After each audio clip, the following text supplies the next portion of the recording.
pagi pemirsa, apa kabar Anda dimanapun Anda berada, berjumpa lagi dalam program TVR 09 bersama saya Alfat Rizky dan juga rekan saya. Dan tentunya bersama saya Elisa Purba pemirsa, dan dalam 30 menit ke depan kami akan menyajikan kepada Anda sejumlah berita nasional. Khususnya dari sudut pandang DPR RI sebagai referensi Anda untuk memahami dinamika politik, hukum, ekonomi, sosial, dan budaya di Indonesia. Pemirsa TVR Parlemen, inilah TVR 09 selengkapnya.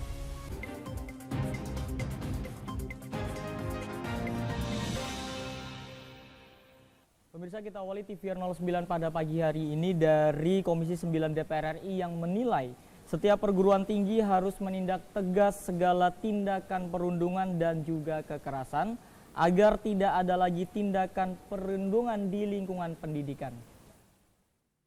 Menanggapi temuan kasus perundungan pada peserta didik kedokteran di beberapa rumah sakit pemerintah, Wakil Ketua Komisi 9 DPR RI, Emmanuel Melkiades Lakalena, menghimbau perguruan tinggi kedokteran untuk memperketat pengawasan dalam proses pelatihan dan pendidikan kedokteran, sehingga tidak terjadi tindakan perundungan pada mahasiswa baru. Sehingga kami terus mendorong agar di kampus-kampus yang menyelenggarakan sekolah kedokteran maupun juga spesialis dan subspesialis, untuk lebih ketat dalam hal menegakkan aturan agar tidak boleh lagi ada kejadian di mana kasus bully yang terjadi ini kemudian terulang kembali.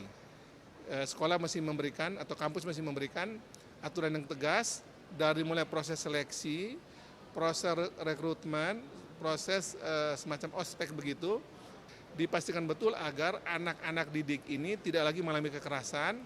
Sementara itu, anggota Komisi 9 DPR RI Saleh Partonan Daulay menilai penghapusan perundungan seharusnya sudah dilakukan pada setiap perguruan tinggi, termasuk perguruan tinggi kedokteran.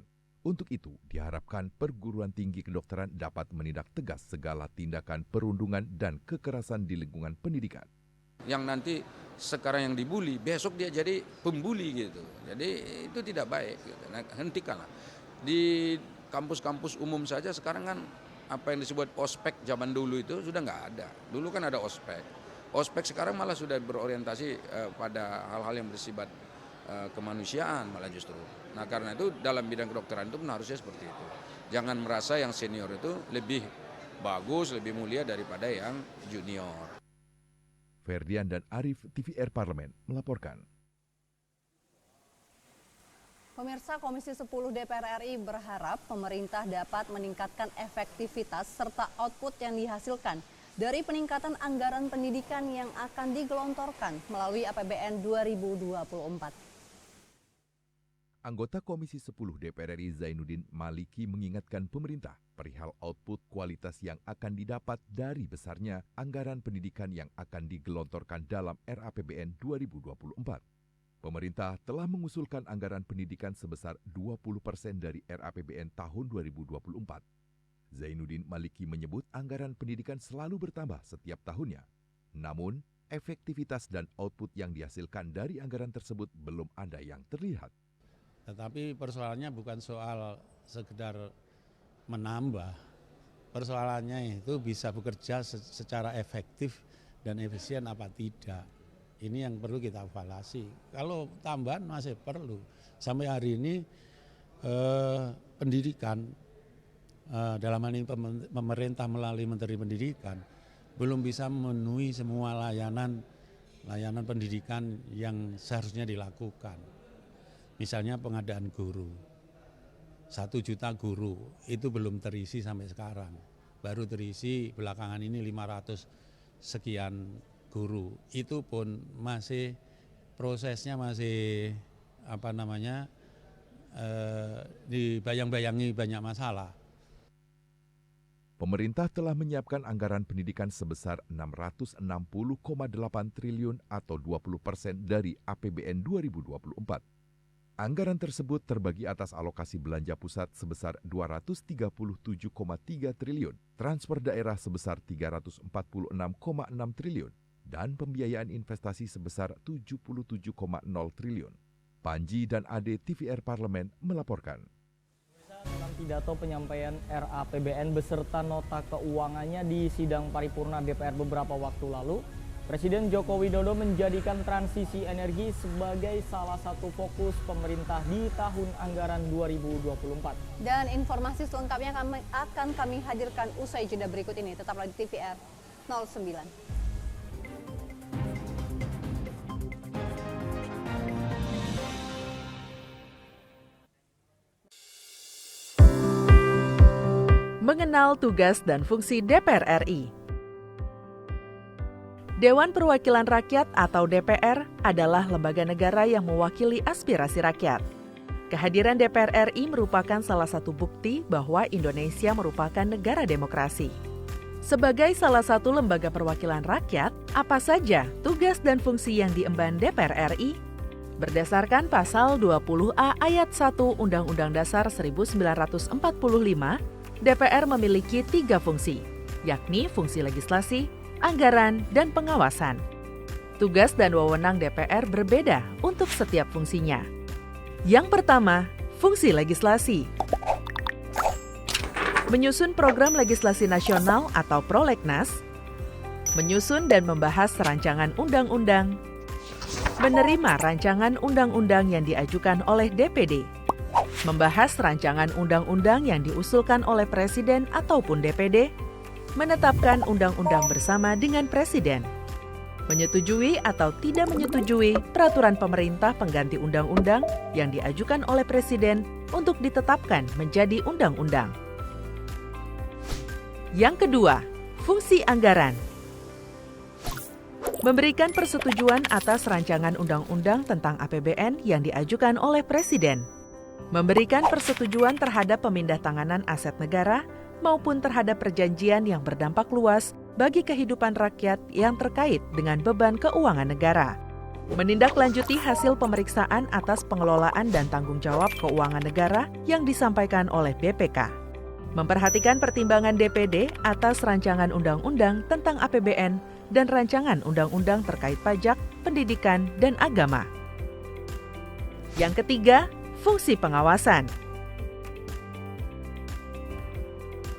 Fungsi pengawasan, DPR bertugas melakukan pengawasan terhadap pelaksanaan Undang-Undang APBN dan kebijakan pemerintah, serta membahas dan menindaklanjuti hasil pengawasan yang disampaikan oleh DPD. Demikian penjelasan tentang tugas dan fungsi DPR menurut Undang-Undang. Informasi ini dipersembahkan oleh TV dan Radio Parlemen, Biro Pemberitaan Parlemen, dan Sekretariat Jenderal DPR RI.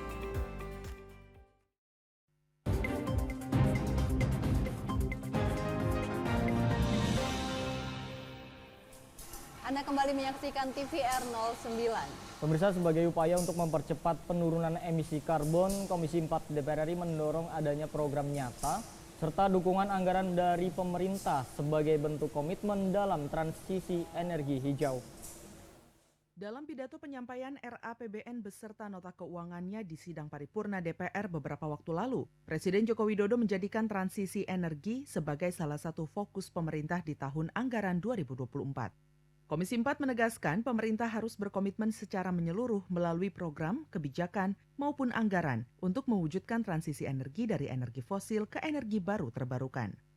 Anggota Komisi 4 DPR RI Daniel Johan meminta komitmen pemerintah dalam transisi energi hijau ditunjukkan secara nyata melalui program-programnya. Salah satunya dengan mempercepat penurunan emisi karbon mengingat kualitas udara di Indonesia sudah semakin buruk. Selain itu, transisi energi membutuhkan dukungan anggaran termasuk untuk memperbaiki kerusakan lingkungan sebagai dampak dari eksploitasi energi fosil. Kalau di dalam setiap raker, pemerintah itu menyampaikan komitmen untuk adanya transisi hijau.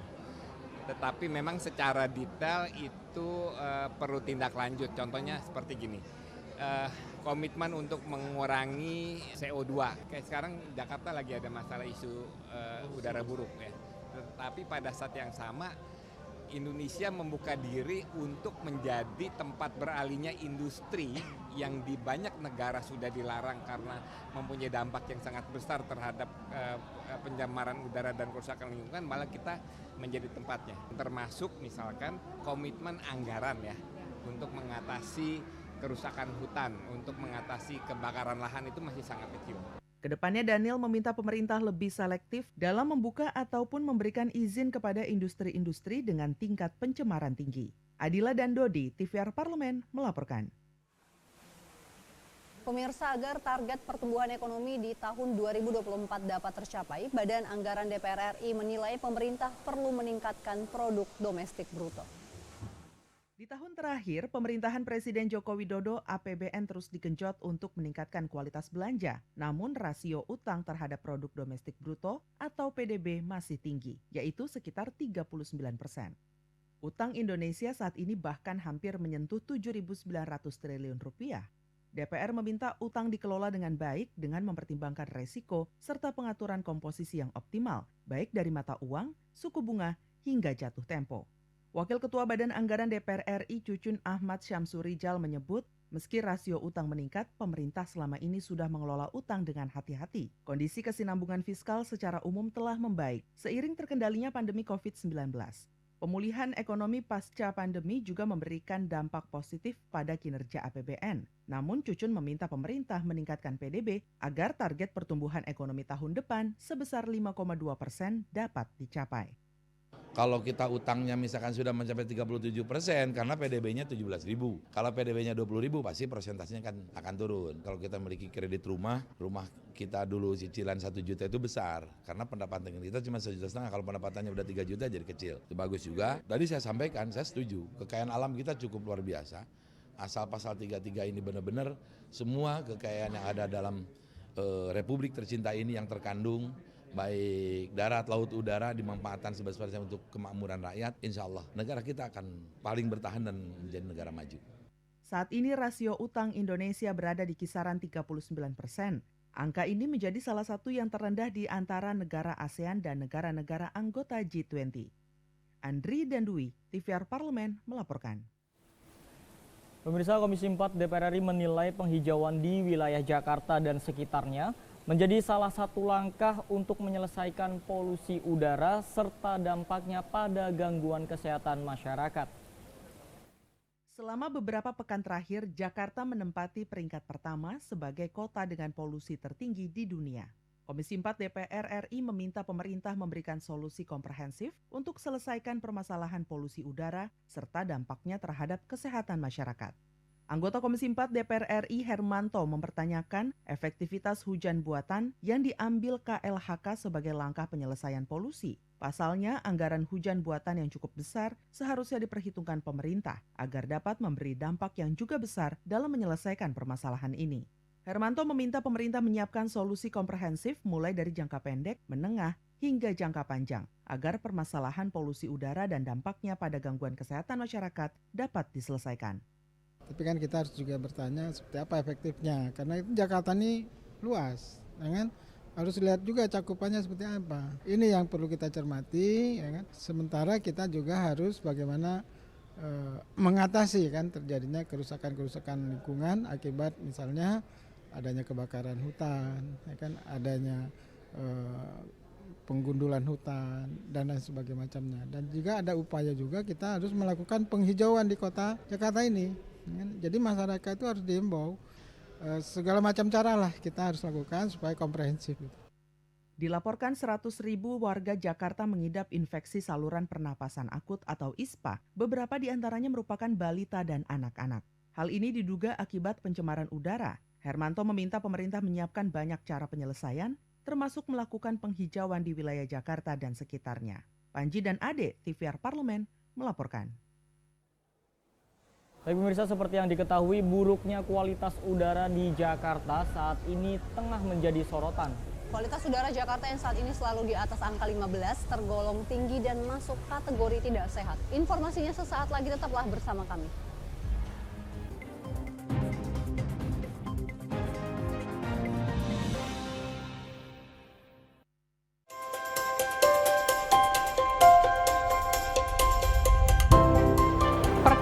Dalam sejarah Indonesia, tahun 2024 kita mengadakan pemilu serentak, legislatif dan eksekutif baik di tingkat pusat maupun daerah.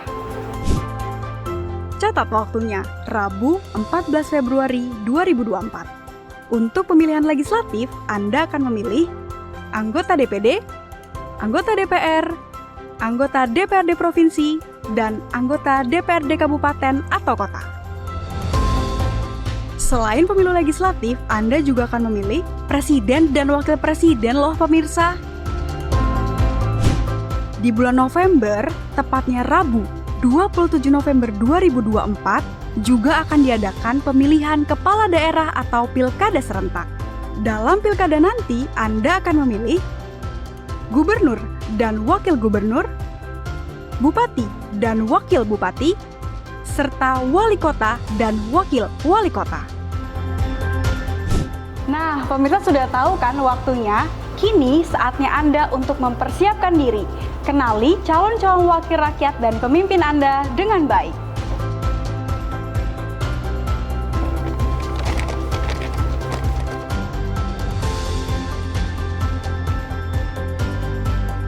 Jangan sampai kesempatan untuk memilih calon wakil rakyat dan pemimpin Anda terlewat begitu saja. Ayo ramaikan pesta demokrasi pemilu 2024 dengan meriah.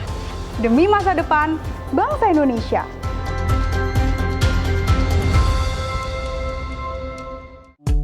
DPR RI memiliki fungsi diplomasi dalam menjalankan politik luar negeri sesuai dengan pasal 116 Undang-Undang MD 3. Kontribusi aktif BKSAP DPR RI memainkan peranan penting dalam memenangkan persaingan global melalui IPU, IPA, IPPF, IPA, dan PUIK. BKSAP memiliki komitmen yang tinggi dalam krisis kemanusiaan dunia.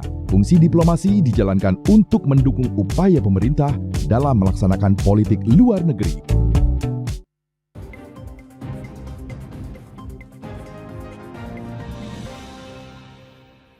Anda kembali menyaksikan TVR 09. Ya Elisa dan juga pemirsa, seperti yang kita tahu bahwa persoalan polusi udara di Jakarta saat ini sebenarnya bukanlah persoalan yang baru.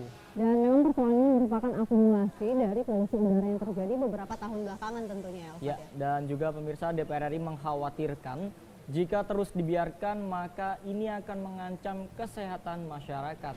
Oleh karena itu pemirsa, DPR RI meminta pemerintah ini mengambil kebijakan menyeluruh agar persoalan polusi udara dapat segera terselesaikan. Dan pemirsa, untuk mengetahui informasi selengkapnya, mari kita simak laporan mendalam yang telah dihimpun oleh tim redaksi TVR Parlemen dalam segmen editorial Parlemen berikut ini.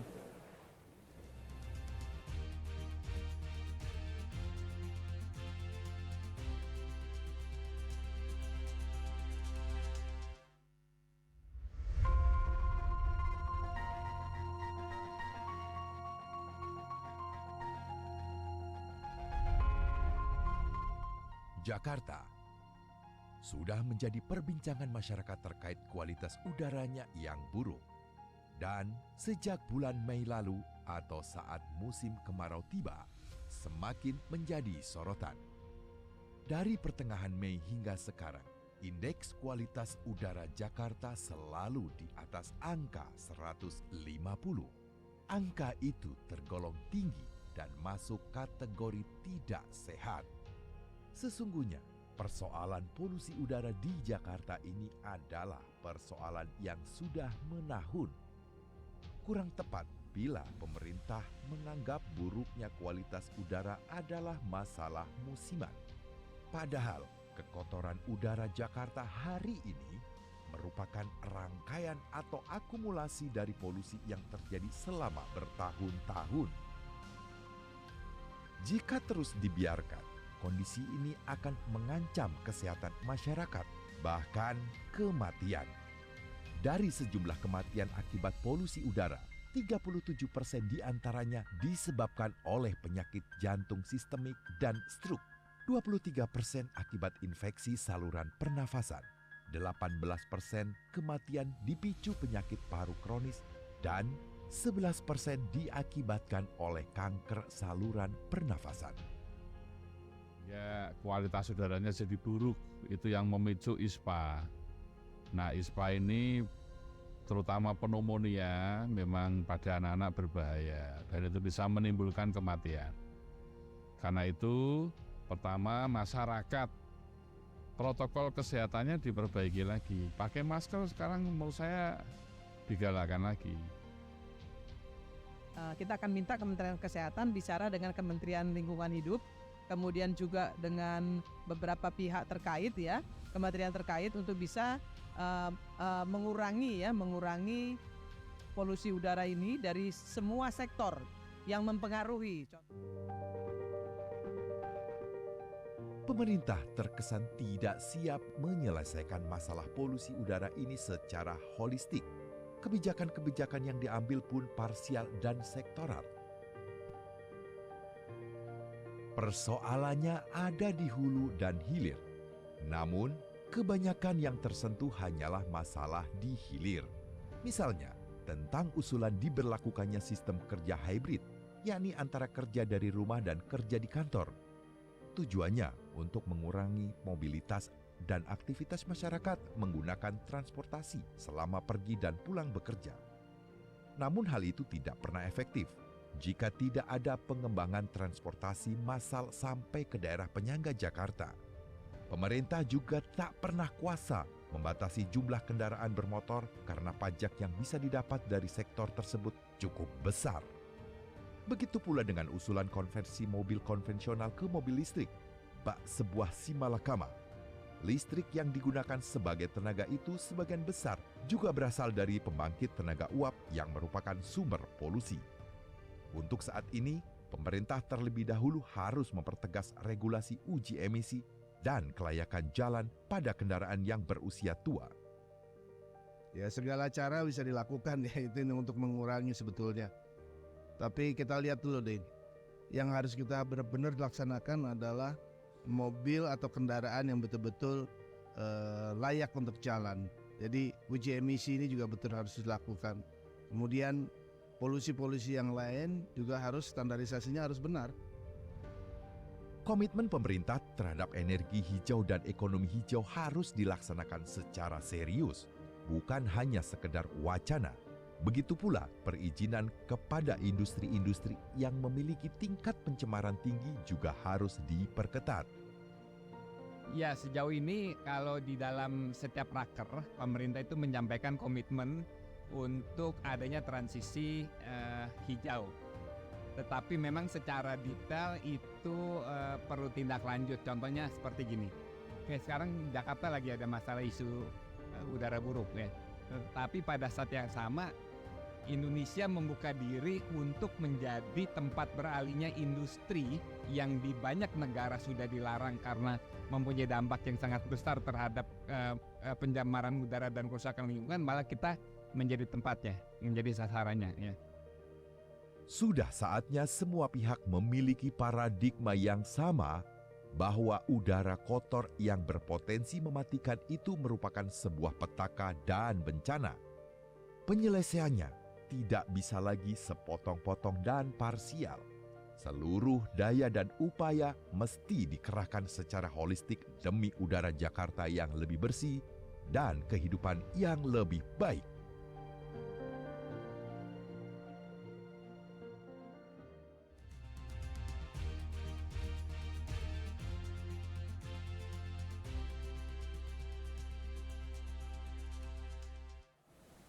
Baik pemirsa, kali ini kami masih membahas terkait dengan kota Jakarta. Tadi kalau misalkan sudah berbicara terkait dengan polusi, memang nih Jakarta ini adalah kota metropolitan yang banyak memiliki fenomena sosial. Salah satunya yang sering terjadi kemacetan lalu lintas. Betul sekali, memang kalau nggak ada habisnya kalau kita udah membahas soal kemacetan lalu lintas. Namun sebenarnya pemirsa, pemerintah sendiri sudah banyak melakukan solusi untuk kemacetan. Dan salah satunya itu penambahan moda transportasi, yakni LRT atau yang kita kenal dengan Light Rail Transit. Dan seperti apa liputan terkait dengan LRT? Pemirsa tetaplah bersama kami di TVR 09.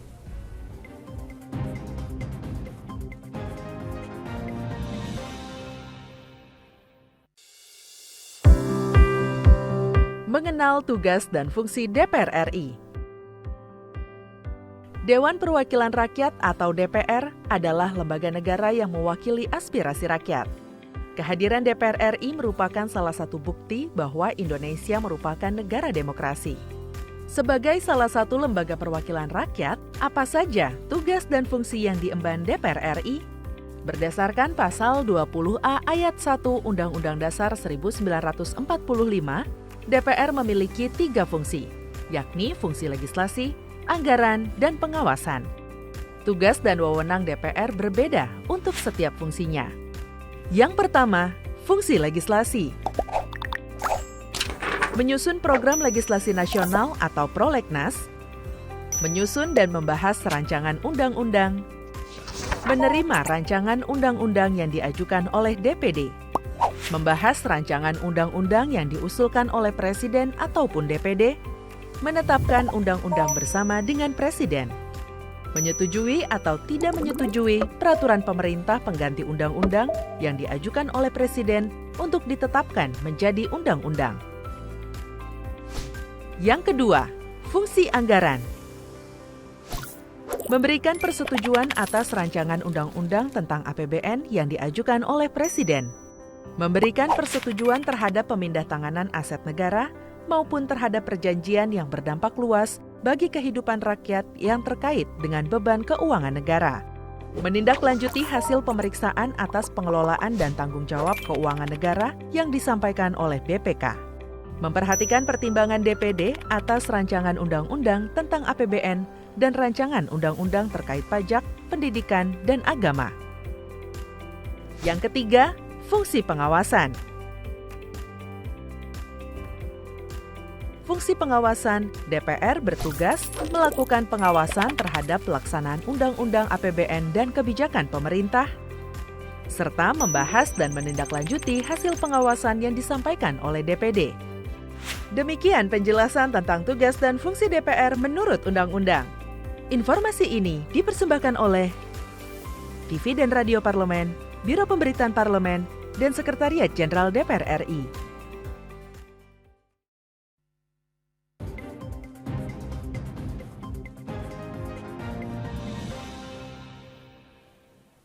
Ya, kembali pemirsa di TVR 09. Nah pemirsa, kalau kita berbicara soal LRT ini merupakan transportasi massal rel berdaya listrik tentunya ya di dalam kota atau di luar kota yang berdekatan. Nah ini hampir sama dengan MRT dan juga KRL. Ya. LRT udah didesain terintegrasi dengan transportasi lainnya. Jadi kalau kita mau bepergian ini semakin mudah tentunya ya Alfat. Iya, setuju, karena memang LRT ini pemirsa tidak hanya di Jakarta. Jika pemirsa ini datang ke kota Palembang, maka di sana juga sudah dapat ditemukan adanya LRT dan juga daerah-daerah lainnya nih pemirsa. Seperti Bandung juga sedang tahap pembangunan dan juga Semarang serta Makassar ini kabarnya LRT sudah masuk ke dalam tahap perencanaan pembangunan juga. Wow, ini semakin mudah dong kita untuk mengakses transportasi sekarang ya. Dan memang dikabarkan pemirsa, tarif tiket LRT Jakarta ini sebesar Rp5.000 di kilometer pertama dan juga ada penambahan Rp700 saja nih di kilometer berikutnya. Murah ya Elisa, dan menurut aku sih ini pas lah untuk mengatasi kemacetan. Nyaman juga ya tentunya. Nyaman. Dan pemirsa, tanpa berlama-lama lagi, mari kita saksikan tayangan seputar LRT mengurai kemacetan kota pada segmen Intips, informasi dan tips berikut ini.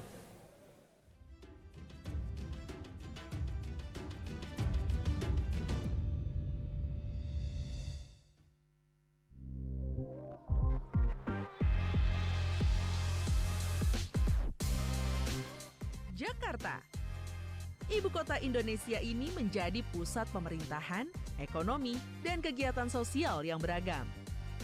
Keragaman penduduknya menjadi pemicu banyaknya fenomena sosial yang terjadi di kota metropolitan ini. Salah satunya, kemacetan lalu lintas.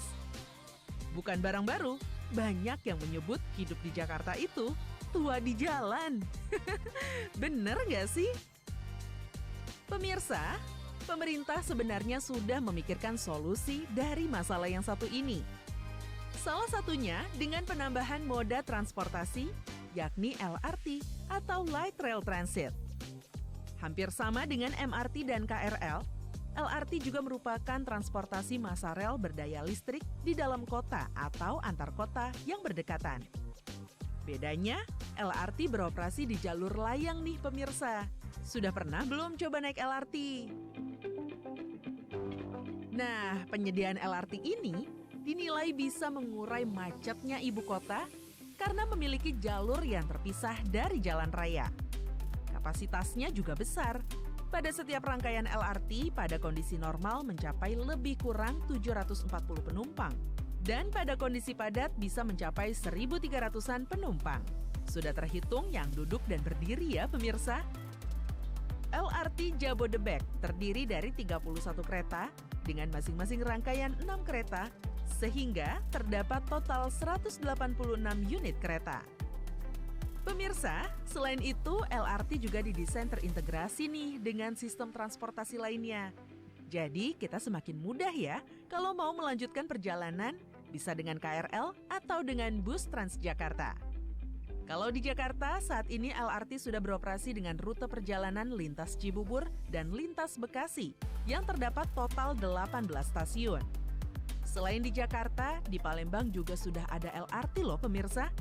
Di kota lain seperti Bandung, LRT sedang tahap pembangunan. Di Semarang dan Makassar, kabarnya LRT sudah masuk tahap perencanaan pembangunan juga loh.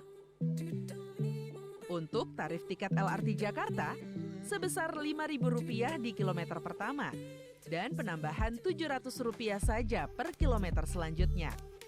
Saat ini tarif rute terjauh dari stasiun Harjamukti Cibubur sampai Jatimulya Bekasi berkisar Rp25.000.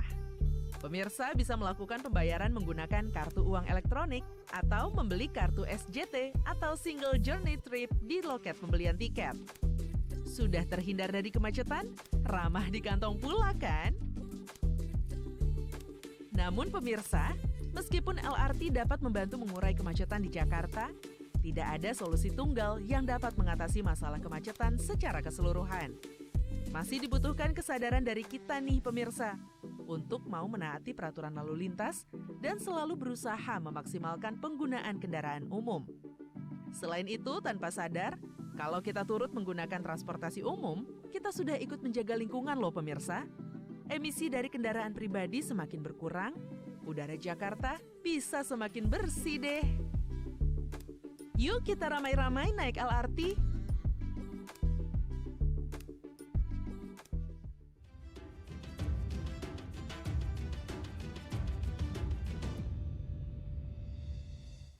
Dan pemirsa, di penghujung acara kami informasikan kepada Anda sejumlah agenda DPR RI pada hari ini, Jumat 25 Agustus 2023. Pemirsa, pada pukul 13.30 waktu Indonesia Barat, ada Dialektika Demokrasi yang akan membahas tema mengenai DPR RI mengawal demokrasi menuju Indonesia Maju. Dan tentunya pemirsa, sejumlah agenda serta program DPR RI lainnya masih dapat Anda saksikan secara langsung di TVR Parlemen melalui kanal utama, kanal komisi, dan juga kanal alat kelengkapan dewan lainnya dapat Anda akses di tvr.dpr.go.id.